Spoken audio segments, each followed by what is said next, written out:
Hello, everybody. Okay, it looks like this has worked. Well, it's kind of worked. I just want you to know that you might be thinking, where is Andrea Paquette? Because we had said we were going to interview her today. However, due to technology, which seems to be our best friend each week, we aren't able to connect the Zoom to Facebook for some interesting reason. However, the show must go on, and we will definitely have Andrea on here one day. In the meantime, I'm going to be chatting with you, and I am going to just give everyone a couple of minutes to get on because I know that we were a little delayed here. I'm just going to put a little post about that we're going live on the social media channels. How's everyone doing? Let me see if I can see any comments. Oh, great. Hi, Andrea. Andrea's on. Here we go. I'm just going to put this little advertisement right here. So I hope everyone's enjoying this beautiful day wherever you are, and whether it be in Vancouver, whether it be somewhere in BC or Alberta, Canada, the US, anywhere around the world. In fact, we'd love to know where you are joining us from. So if you could, that would be amazing if you could just put in the chat where you are from and where you're joining us from, because we really love to know like who's part of this. And, it just helps us to really tailor it to like what it is that you want to see and hear as well. And I am also at the same time, so I'm just going to do a little share right now so that we can get lots of information out there. Oops. Okay, and here we go. And watch party. So if you are into this and if you feel that somebody might benefit from watching this, because we're going to be talking about mental health today, we're going to be talking about being authentic, and we're going to talk about, how things are about to change and they're slowly changing. So I want to talk about how things are starting to open up. And because things are starting to open up, some of us might have some anxiety, but some of us might be excited. So I want to hear from you as to like how you're feeling right now, and like what this kind of means to you. Because I think when we have our children and we are families, there's different ways to think about this and different ways to like process it. And so I'm just going to share a little disclaimer because I want to make sure that everyone knows just some like important things before we get started. So I know that some of you are really enjoying staying home and some people are having a difficult time. So everything is normal. And this is really just new territory for all of us. So if you are at risk or in crisis regarding your mental health, just know that you need to stop watching right now and call 911 so that our amazing first responders can do their jobs. Okay. And I'm legally required to tell you that I'm not providing psychological services, and this isn't intended to treat, diagnose, or cure any psychological issues you may have. And I will be sure to honor your questions so that if necessary, you will better know when to seek help. Okay. Quick background on me. Nisha. I have my Bachelor of Arts in Psychology. I have my Bachelor of Education in Teaching, and I also have my Master's in Counseling Psychology from UBC. I'm a registered clinical counselor. I'm also a director producer with our companies that I co-founded, Curry Communications and Human Biography.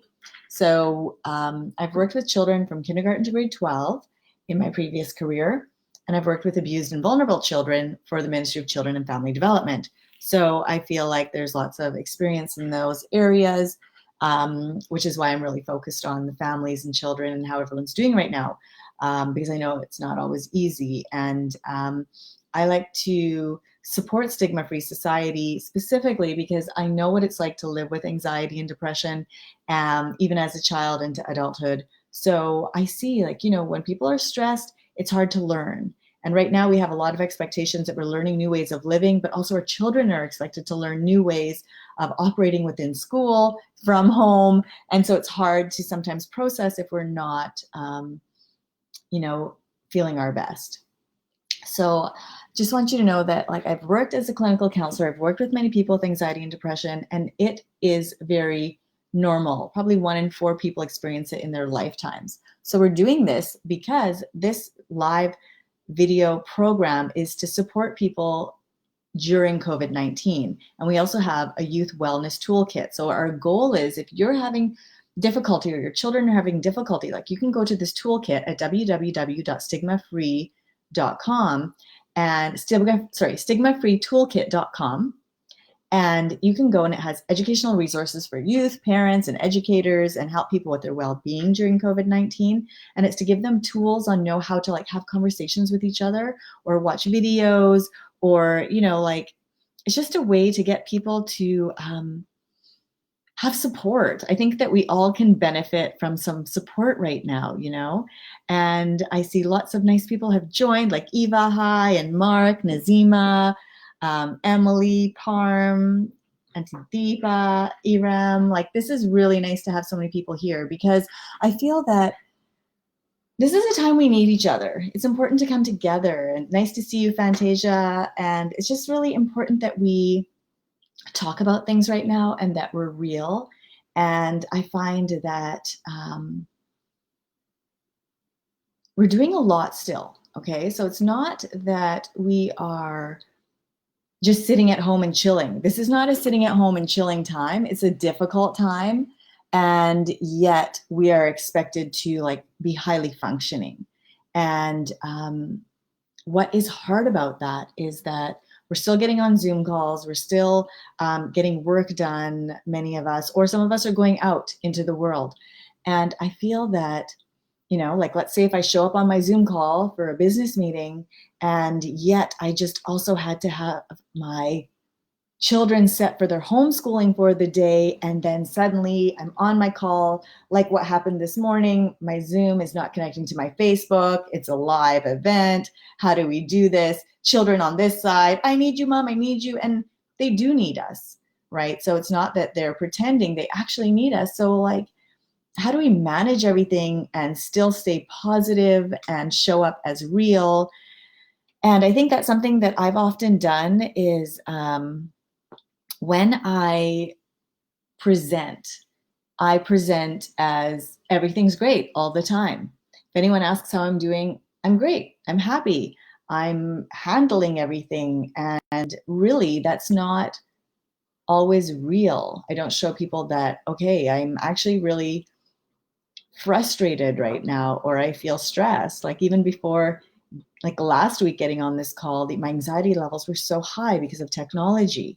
And once I got off my call last week, I cried for like an hour.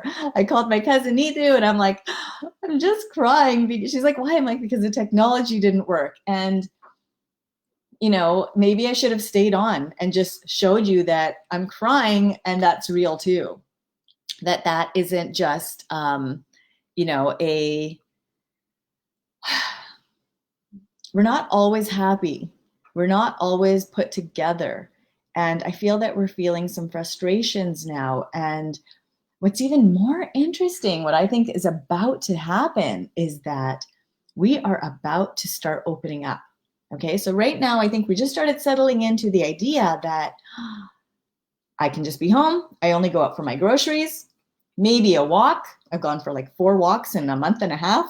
It's not good, actually, but so we feel that, okay, that we're starting to get into this routine, maybe starting to figure out how to operate, how to get our kids doing what they're doing in the morning, a little bit of a schedule. And now what I'm hearing is that things are starting to open up, that restaurants may start to open up more, clothing stores, so non-essential services. How do you feel about that? That's my big question. How do you feel about non-essential services starting to open up? Do you feel anxious, or do you feel excited? And I'm really interested to know like what camp people are in. So if you could send a little message in the live chat, I would love to hear how you are feeling. Because I'm going to be honest, I am anxious. I feel nervous about things opening up.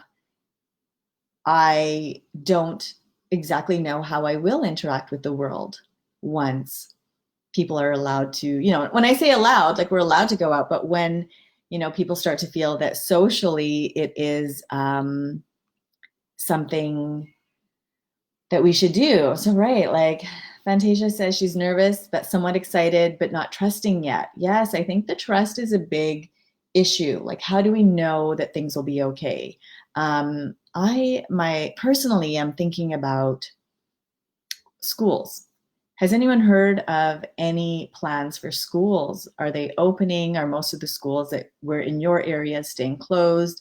For us, I haven't heard. We're in the Burnaby School District, so Vancouver area, that we haven't heard of schools opening yet. So, in one sense, I think that's a benefit, but then also nervous that, so does that mean like, what do we do all summer? Are there no summer programs open? Will camps be closed? Will soccer be closed? Will, like tennis and all those things that I would put my kids into so that they have that development. But what happens, right? Do we just go back to business as usual? Or do we have the fear of like, could we still get sick? So I see someone saying, I'm anxious and excited. Um, enjoy doing things and buying, but more anxiety, right? I think that our purchasing, like the idea that us as a society, what I'm seeing is that we love purchasing things. Who likes to buy things?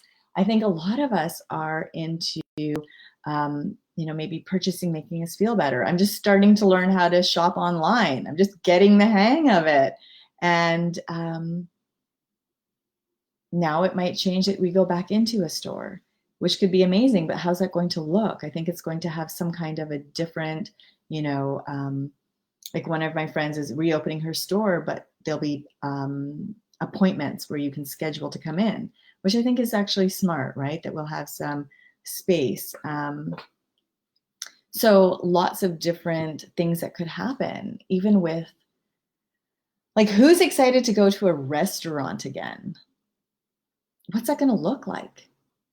Will it be a full restaurant? I don't think that's possible right now. So then is it that we are like separated from each other within the restaurant? How does that affect, if we see someone, like, are we not going to hug each other now? Like I hug everyone that I see. That's just a natural inkling. And so now I'll just be like, hi, how are you? Namaste, stay away. But for how long? I see that Iram saying that she is scared, and I feel that too.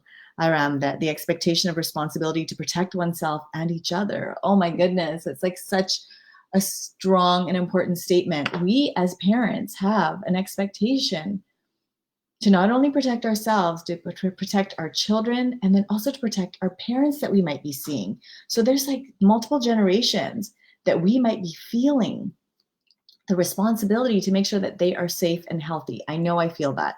If my parents or my husband's parents or my kids were to get sick, I know that I'm trying not to take it on, but I would take that on as my responsibility. And so we just have to start to see like, what are we going to be able to do? And Iram loves her hugs too. Yes. Like I think that our society is changing right now. It's changing the way that we operate. And will this be for a long-term thing? Possibly. So we have to be aware that these changes that are happening right now, we can manage them, we can do it, but it's going to bring on stress. It will bring on anxiety. I was talking to a friend the other day, and she, put into perspective. She's like, I haven't hugged someone other than my family in a month and a half. That is huge. And it brought tears to my eyes because I thought, yeah, I haven't hugged anyone other than my kids and my husband in a month and a half. And normally there's probably like 5 hugs a day when you see someone. So that lack of physical connection and maybe how society will just be operating like that now changes things. So being aware of how does that make you feel? Because I think hugs, they make you feel connected, they make you feel warm. So like, what do we do? How do we ensure that we still feel connected without those things? Um, so I see that Lindsay's saying that, like, in regards to the schools, that the union won't necessarily allow schools reopening right now because it's a risk to our personal health, right? But we'll see what happens. And I agree. We're just not sure how safe that is. I've heard of in some articles saying that schools might open and allow like half the children out per day, and then maybe half the other kids come the next day, just to keep maybe some social distancing. But I think that's going to take a lot of research, and I don't see anyone like jumping at that right now, right? And then also, how do we manage with our children, let's say, returning to the schools? Are your kids excited to go back to school if it were to reopen? How do they feel about seeing their friends? I notice when my kids do see someone now, if they're like someone's dropping something off or we're keeping social distancing, right away my daughter says, you have to keep social distance, 6 feet, and very, like army-like, very military-like in how she is saying what we need to do, the fear of going out, the fear of catching Corona-19, what, like, who could have it? And so I think that this is like, I agree, Lindsay, there's going to take a lot of planning. There's going to take a lot of discussion. And so something that the Stigma-Free Toolkit helps with is having those discussions, talking about Corona, COVID, quarantine. What does it mean for you? How do you feel? And especially, right, some of the big schools, I think it might take a long time. If you have 1,000 kids in a school, how do you do that?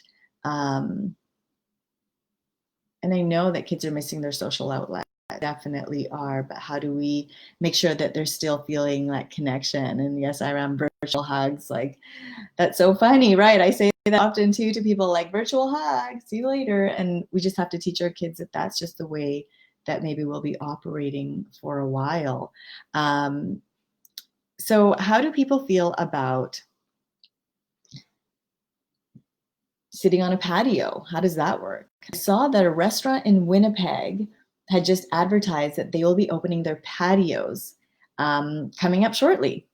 So would you be going? Would you be going to the patio? What would the first patio be that you hit up? Like, would you take people with you, or would you just go with your immediate family? Like, how will we manage this? How will we ensure that we're able to do this? I feel that restaurants, and we feel for restaurants because so many of our friends are restaurant owners, and restaurants need, and so when we can do a takeout, doing takeout, we would love to go into our friend's restaurant. And right, so like Fantasia says, there's the concern of other people making our food. I've heard that there have been meat packing plants where they've had to shut down because people that are handling the food have gotten sick, and so then it spreads, and then we just don't know how many people have COVID-19. So I think we're living in a very uncertain time right now. So every day is something new, and it's a lot of pressure. If people feel pressure right now, how are you managing pressure? How do we manage the emotions that come with every day? So for example, even this morning, I had to manage a lot of stress because getting ready to go onto a call, I have to make sure that my kids, like, for example, to do this today, to make sure that my kids are, doing well and okay and in a place where they can be focused. But also expectations of your partner, like having an expectation that, is my partner Charlotte going to help me this morning, or does he have his own work to do? If he's doing his own work, am I going to feel like, hey, this is important to me, could you help me right now? So, like, how are we communicating with each other when we are going through something tough? It's it's a tough time, but I'd love to know what kinds of things people are doing to ensure that their communication within their families is positive. I could see my kids starting to like escalate this morning as our conversation started to escalate, and we had to just like take a step back and take a breather and realize like, okay, we have to be aware that within these four walls, there's more than just me, and there's more than just you. If you have little ones, there are all of us. So super important to try to stay grounded and real for them. So for myself, in ways to keep grounded and ways to keep, feeling that we don't get escalated and that everything is okay, is even saying mantras to ourselves, like, I am okay, everything is okay. And maybe your whole family say that together. We are okay, everything will be all right, we are safe. We have happiness within ourselves. And, I see like some people even see that they cry almost daily. And to be honest, like I cry too. There's moments where I cry and then I give myself a certain amount of time to cry. And then I say, okay, time to go do something to make myself feel better, right? So go take a bath, go for a walk, go lie down, just put the covers over your head, whatever it takes to like start to feel better, because we all need breaks. And saying to your partner, hey, I need a break right now. I'm able to maintain this and I just don't want to, totally fall apart in front of the kids. So I'm just going to go take a 2-hour break. Can you manage things? And so making sure that your partner understands why you're just going away right now, and that you can, you're doing something for not just yourself, but for the whole family. So taking breaks and rejuvenating things that are amazing. I saw that Lindsay said she met her mom outside and she's going to do some like distancing for Mother's Day, social distancing visit for Mother's Day. It's really nice. So this is interesting, you guys. So Mother's Day is coming up. Mother's Day on Sunday. In case you didn't know, Mother's Day is on Sunday. So make sure you are preparing to make your mom feel special, okay? Just because we are socially isolated doesn't mean we can't still make people feel special. So let's say for Mother's Day, are you going to see your mother? Socially distanced visit or not? How are you going to feel about that? How is your mom going to feel about that? How do you manage that? Is it a Zoom call? Where are your anxieties level going to lie in that? If you do a visit, might it be an outside visit in your backyard and having chairs around so that you have a nice little tea? Do you share food or do you not share food? Do you order in or, do you do takeout? Are you cooking? So many things to think about. And I'd love to know like what kinds of things think people are planning for Mother's Day, because I think we're kind of in a low time right now. It doesn't feel like, at least in Canada, at least in British Columbia, and I think Alberta as well, from what I'm hearing, that it's not as, people are starting to think about like, hey, so like people are doing takeouts, people are maybe going to do a backyard visit. I don't know. And how do you feel about it? Is that a good approach for you? Is that going to bring you more anxiety? In some ways, it could. So considering having our moms come over onto our back patio and having like a socially distanced visit. I don't know how I feel about that. Like in some ways, yes, I want our moms to be with us and to be close and to be together because they deserve it, and they to be like, loved and admired. And in other ways, I feel nervous that what if that creates the opportunity for them to be sick? I don't know. So a lot of pressure. But I think we just have to do whatever can work for us. So I just have to start talking about, how do we feel as things are changing here? How do we feel things are starting to open up and allowed to connect more? But what does that connection look like? And how do you feel when you're connecting with people?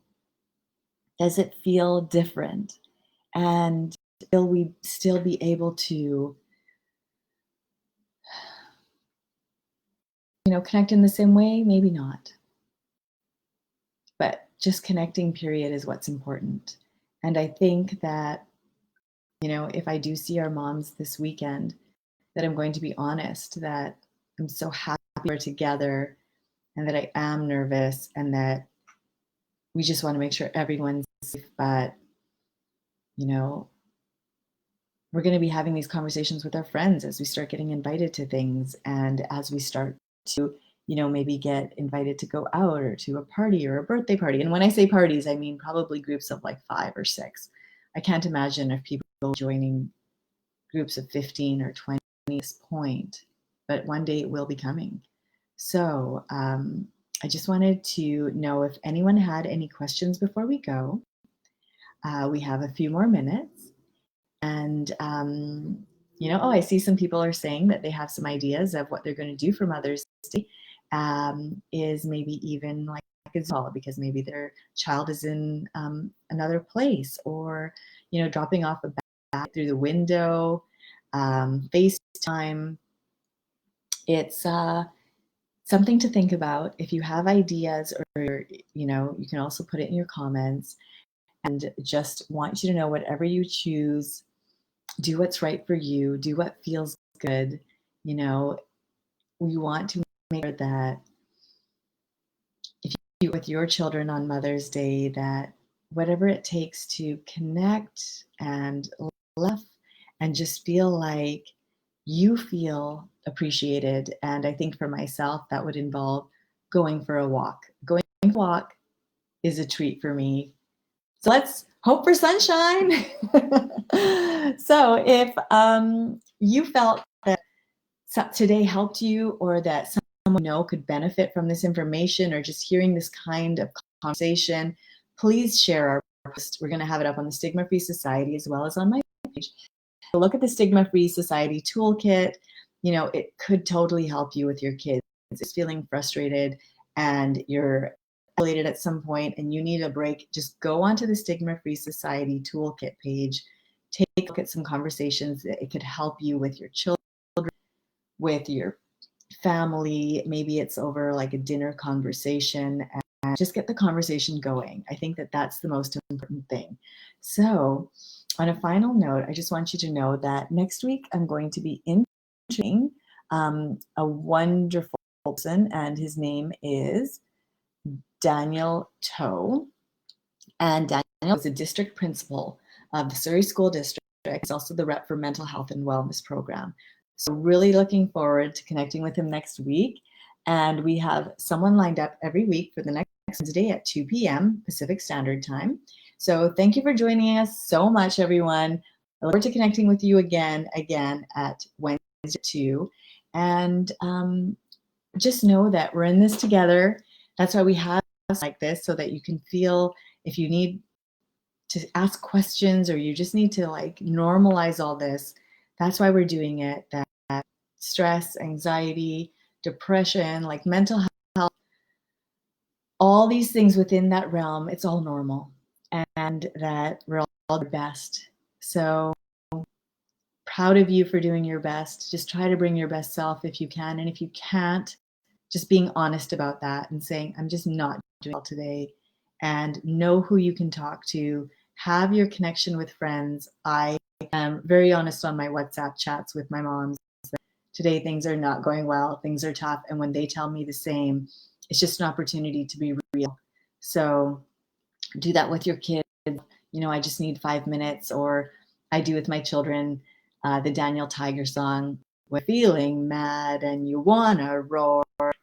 Take a deep breath and count to 4. 2, 3, 4. Silly little things, but I think they'll just help ground us or help children at the same time. So sending everyone virtual hugs and real love, and we want all the best. And please join us. We have amazing speakers throughout the week on the Stigma-Free Society page. We have Lindsay, psychologist. Fantasia is going to be doing yoga, and we have Dr. Dana and also family workout. So enjoy and much love, everyone.